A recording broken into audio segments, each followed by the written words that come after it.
Jadi hadirin yang dimuliakan Allah Subhanahu wa taala, apabila kemaksiatan sudah merajalela, khamar di mana-mana, perzinahan dianggap biasa, maka Allah Subhanahu wa taala akan turunkan daripada azabnya. Jadi ketika orang yang bermaksiat secara terang-terangan, hadirin, orang yang bermaksiat secara terang-terangan, ketika kita tidak mengajaknya untuk taat, maka bisa jadi kita pun akan kena imbasnya. Jadi hadirin yang dimuliakan Allah Subhanahu wa taala, umat baginda Nabi Muhammad sallallahu alaihi wasallam dimuliakan karena daripada tugas yang besar, yakni tugas daripada kerja dakwah. Assalamualaikum warahmatullahi wabarakatuh. Innal hamdalillah nahmaduhu wa nasta'inuhu wa nastaghfiruh wa na'udzu billahi min syururi anfusina wa min sayyiati a'malina. May yahdihillahu fala mudhillalah wa may yudlilhu fala hadiyalah. Asyhadu an la ilaha illallah wa asyhadu anna Muhammadan abduhu wa rasuluh. Faqad qala Allahu ta'ala fi kitabihil karim ba'da a'udzu billahi minasy syaithanir rajim. Wa man ahsanu qawlan mimman da'a ilallah wa amila shalihan wa qala innani minal muslimin. Wa qala nabiyyuna sallallahu alaihi wasallam, bunyal islamu ala khamsin, syahadati an la ilaha illallah wa anna muhammadar rasulullah wa iqamis shalah wa ita'iz zakah wa hajjil baiti wa shaumi ramadan. Alhamdulillah, nashkurullah ta'ala ala kulli hal. Kita bersyukur kepada Allah Subhanahu wa ta'ala dalam setiap keadaan.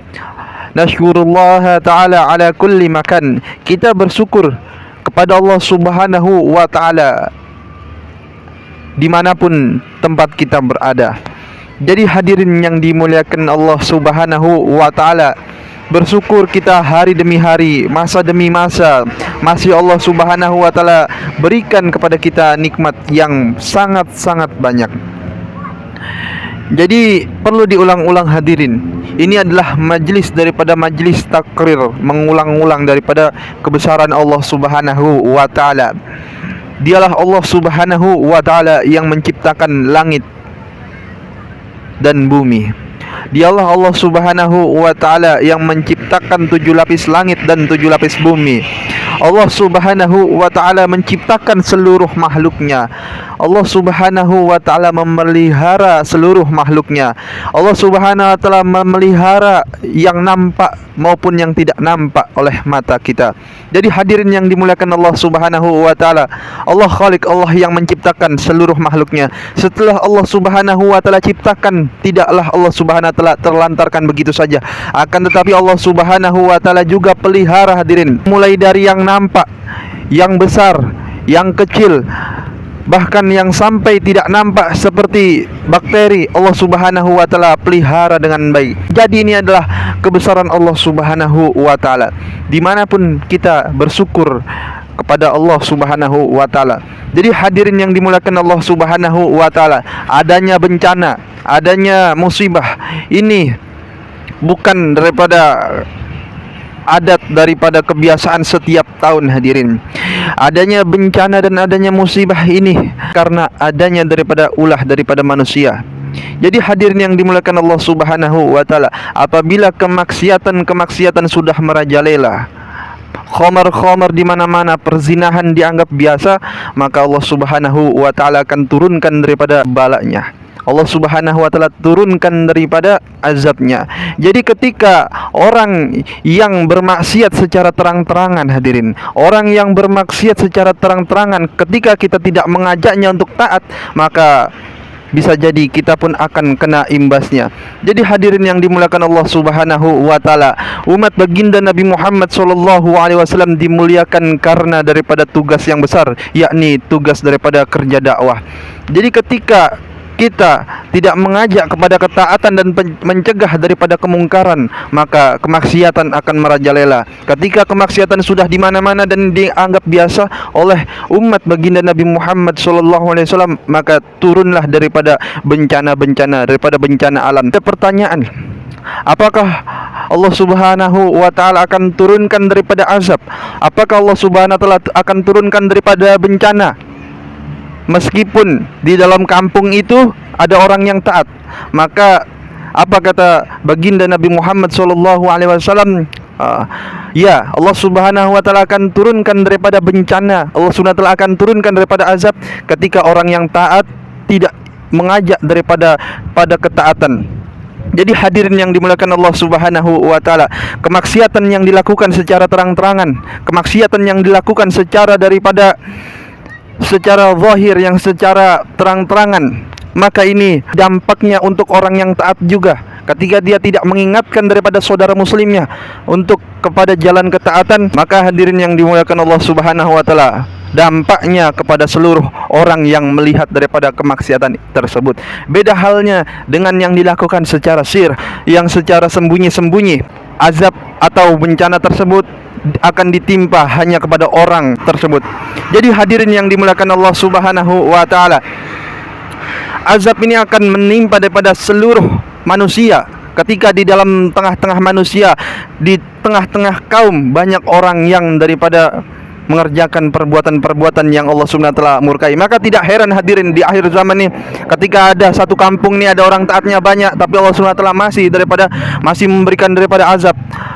Tidak heran di mana-mana terjadi banjir, terjadi daripada gempa bumi, karena banyaknya orang yang melakukan daripada dosa-dosa dan tidak ada pencegahan daripada manusia-manusia tersebut.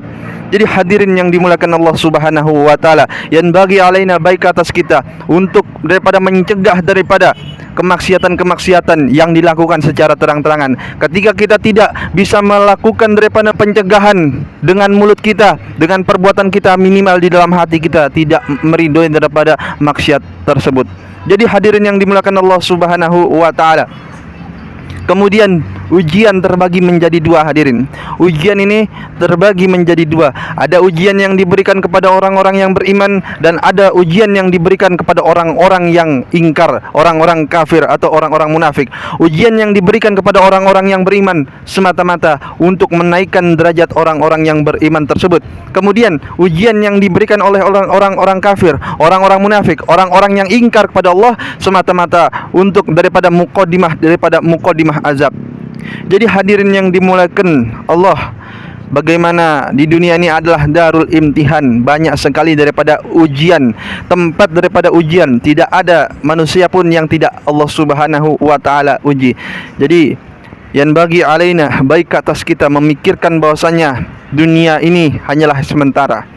Maksud dan tujuan kita di dunia ini bukanlah untuk tempat tinggal, tapi tempat untuk beramal. Dunia ini adalah tempat beramal, bukan tempat kita untuk menyempurnakan daripada kekayaan kita, bukan untuk menyempurnakan daripada pangkat kita, bukan untuk menyempurnakan daripada apapun, tapi untuk menyempurnakan daripada amal soleh kita. Jadi wa ma khalaqtul jinna wal insa illa liya'budun. Tidaklah Allah Subhanahu wa taala ciptakan jin dan manusia kecuali untuk beribadah kepada Allah Subhanahu wa taala. Kembali ke perkara ibadah. Ibadah bukan hanya salat saja, ibadah bukan hanya puasa saja, ibadah bukan sekedar berzikir saja. Ketika kita 24 jam kita mengikuti daripada yang mana contoh baginda Nabi Muhammad SAW, maka dihitung sebagai ibadah. Kemudian yang terpenting adalah hadirin, umat baginda Nabi Muhammad SAW ini akhir zaman terbagi menjadi 73 golongan. Maka ulama sering sampaikan yang 72 ini kejalan-kejalan yang tidak diridhoi Allah Subhanahu wa taala. Kemudian satu golongan yang mana golongan ini diridhoi oleh Allah Subhanahu wa taala, yaitu ahlu sunnah wal jamaah. Akan tetapi hadirin yang dimuliakan Allah Subhanahu wa taala, sekarang banyak yang mengaku daripada ahlu sunnah wal jamaah.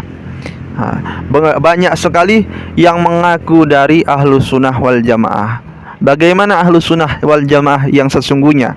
Dia tidak pernah mengaku-ngaku, dia tidak pernah mengatakan dirinya ahlu sunnah wal jamaah, akan tetapi amalannya berdasarkan sunnah baginda Nabi Muhammad sallallahu alaihi wasallam. Kemudian hadirin yang dimuliakan Allah Subhanahu wa taala, sebagai hamba Allah yang beriman, sebagai hamba Allah Subhanahu wa taala yang muslim, tidak sepantasnya kita untuk mengeklaim atau untuk menghakimi saudara muslim yang lain adalah sesat.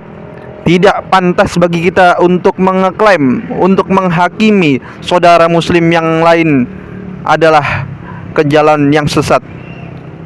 Jangan mudah membid'ahkan saudara muslim kita, jangan mudah menyesatkan saudara muslim kita, karena sesat tidaknya hanyalah Allah Subhanahu wa taala yang bisa menentukannya nanti di akhirat. Manusia hanya bisa beramal, manusia hanya bisa ikhtiar, manusia ini hanya bisa untuk mencari daripada ilmu yang diajarkan oleh baginda Nabi Muhammad SAW. Tidak ada satupun orang yang bisa mengetahui bahwasanya manusia ini sesat, orang ini sesat atau orang ini taat. Maka kesimpulannya hadirin, kita sebagai umat baginda Nabi Muhammad SAW, baik-baik kita beramal kepada Allah Subhanahu wa taala, baik-baik kita mengajak umat untuk taat kepada Allah Subhanahu wa taala. Akan tetapi hadirin, jangan mudah daripada menyesatkan saudara muslim kita yang lainnya, jangan mudah mengafirkan daripada saudara muslim kita lainnya. Belum tentu yang kita anggap kafir, belum tentu yang kita anggap munafik itu adalah munafik di pandangan Allah Subhanahu wa taala. Bisa jadi kita lebih buruk daripada saudara muslim kita yang kita bicarakan seperti itu. Jadi banyak sekali hadirin, banyak sekali yang membid'ahkan ini, membid'ahkan itu, menyesatkan ini, menyesatkan itu, mengkafirkan ini, mengkafirkan itu.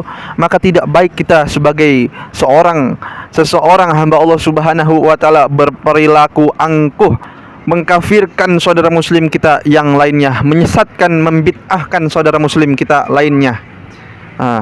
Maka hadirin yang dimuliakan Allah Subhanahu wa taala, mungkin itu saja yang dapat saya sampaikan. Semoga Allah Subhanahu wa taala memberikan daripada kita kepahaman. Semoga Allah Subhanahu wa taala menyelamatkan kita daripada malapetaka azab di mana-mana. Semoga Allah Subhanahu wa taala menyelamatkan kita dari dosa-dosa. Kemudian yang terakhir, jadi hadirin yang dimuliakan Allah Subhanahu wa taala, banyak-banyak kita berdoa kepada Allah Subhanahu wa taala. Apabila kita melihat daripada suatu bencana, suatu daripada musibah, maka kita banyak-banyak beristighfar kepada Allah Subhanahu wa taala. Bisa jadi sekarang musibah di daerah lain, bisa jadi besok musibah di tempat kita. Kita tidak tahu datangnya musibah, kita tidak tahu kapan datangnya musibah. Akan tetapi kita selalu berlindung pada Allah Subhanahu wa taala dengan doa-doa yang diajarkan oleh baginda Nabi Muhammad sallallahu alaihi wasallam. Alhamdulillahilladzi afani mimma ba'talahumullah ta'ala bih wa faddalani ala katsirin mimman khalaqa tafdila. Maka itu doa yang diajarkan oleh baginda Nabi Muhammad sallallahu alaihi wasallam ketika melihat atau mendengar suatu perkara yang mana perkara itu musibah di luar sana. Melihat daripada musibah, maka doa sebagaimana doa tersebut. Semoga Allah Subhanahu wa taala memahamkan kita dalam perkara agama, dan Allah Subhanahu wa taala jauhkan kita dari sifat-sifat yang dimurkai, dan Allah Subhanahu wa taala menjauhkan kita dari sifat-sifat yang dibenci, dan Allah Subhanahu wa taala menjauhkan kita dari sifat-sifat iblis, yakni membenarkan diri sendiri, mengklaim yang lain salah. Ana khairu minhu, saya lebih baik dari yang lain. Maka jangan seperti itu hadirin. Jangan seperti sifatnya iblis yang tidak ada adab, punya ilmu tapi tidak ada adab, tidak mau mengakui daripada orang lain, tidak mau mengikram daripada orang lain, sering mengafirkan kepada orang lain, tetapi kafirnya sendiri tidak diakui. Maka sebagaimana syair yang dibawakan oleh Gus Abdurrahman, senang mengafirkan golongan lain, akan tetapi kafirnya sendiri tidak diakuin. Banyak menghafal Al-Quran dan menghafal hadis, akan tetapi Al-Quran dan hadis tidak memasuki daripada hati-hatinya. Tidak ada sifat daripada mahabbah kepada saudara muslim, mudah mengafirkan golongan lain. Maka semoga Allah Subhanahu wa taala jauhkan kita dari sifat seperti itu. Demi kesempurnaan majlis, kita tutup dengan doa kafaratul majlis. Subhanakallahumma wa bihamdika asyhadu an la ilaha illa anta astaghfiruka wa atubu ilaik. Wassalamualaikum warahmatullahi wabarakatuh.